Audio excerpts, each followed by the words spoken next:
Goedemiddag en welkom bij Joert. De jouwste leraar die het foto's maken van Bern onder de douche, moet nog 30 dagen langer verzitten. Dat de rechtbank in Ljouwen doet bepaalt. Intussen is ook duidelijk worden dat de man minimaal 300 bleerfoto's maken had.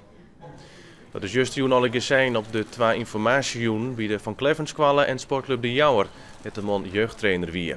Maar in kwamen er goed 250 ongereisde orden op A. Je bent geschonden in je privacy, je bent geschonden in je vertrouwen. Want je denkt dat zo'n trainer, dat je die kunt vertrouwen, daar ga je vanuit. En dat is denk ik het ergste wat er gebeurd is. En ze zijn ongerust over de foto's. Die zorg van hoe kan dit in zo'n veilige omgeving als een squallen? Hoe kan dit gebeuren? Hoe is het mogelijk? Ik jet net dat een squalmaster die met Bern omgeeft, dat die dit doet. De 22-jarige jouwster had 6 jaar lang bleerfoto's maken. Er binnen nog hield hij geen onwijzings dat hij ook fysiek contact hier met de band. Zowat de helft van de vrachtwagenchauffeurs is in oetreding. Ze die van de morgen blikken bij een grote milieu- en transportcontrole op de A1 bij Ter Wispel. Ontsnappen is er net bij. Op beide kanten van de dik hellen je motorpolities vrachtwagen van de dik. De controle wijst uit dat een op de 3 vrachtwagenchauffeurs in oetreding is. Er zijn vooral problemen bij de riet- en rijstieren, gevaarlijke stoffen en mankementen aan de auto. Dat zijn toch vrij ernstige overtredingen over het algemeen. De overtredingen die we vandaag gehad hebben, een aantal hebben betrekking op het vastzetten van de lading. Stuwage noemen we dat. En dat is toch belangrijk, want als een vrachtautochauffeur hard moet remmen en uit moet wijken en de lading met gevaarlijke stoffen komt op de weg, dat zien we liever niet natuurlijk.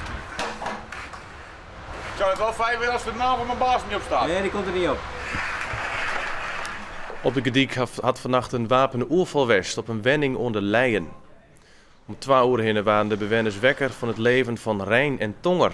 Een 21-jarige man rond zijn slipkamer uit en trof daar 2 onbekende mannen aan. Ze bedriegen hem met een wapen.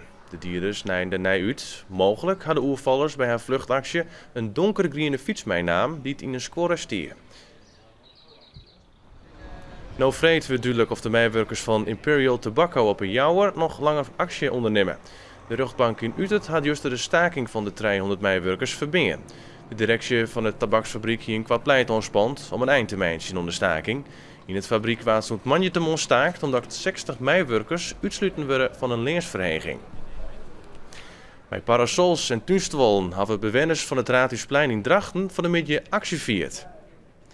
De vijver die er al tijden Sahinne leidt is omdoopt naar een zwembad, met een terras en alles erbij. De bewoners hebben haar nocht van het vertutte Raadhuisplein. Er binnen plan voor het onlezen van een nieuwe parkeergarage onder de groen en de bouw van appartementen en nieuwe winkels. Maar de plannen die hebben flink vertraging oproen. En staatwaarde zitten de flatbewoners al jaren in een bouwput.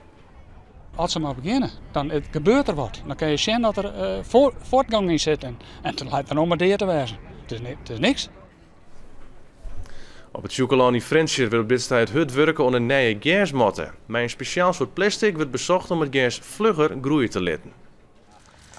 De folie moet voorkomen dat het water verdampt. Zo moet het mogelijk zijn om in 14 dagen een nieuwe gasmotten te hebben. Die moest er komen omdat het bij de laatste PC helemaal misging.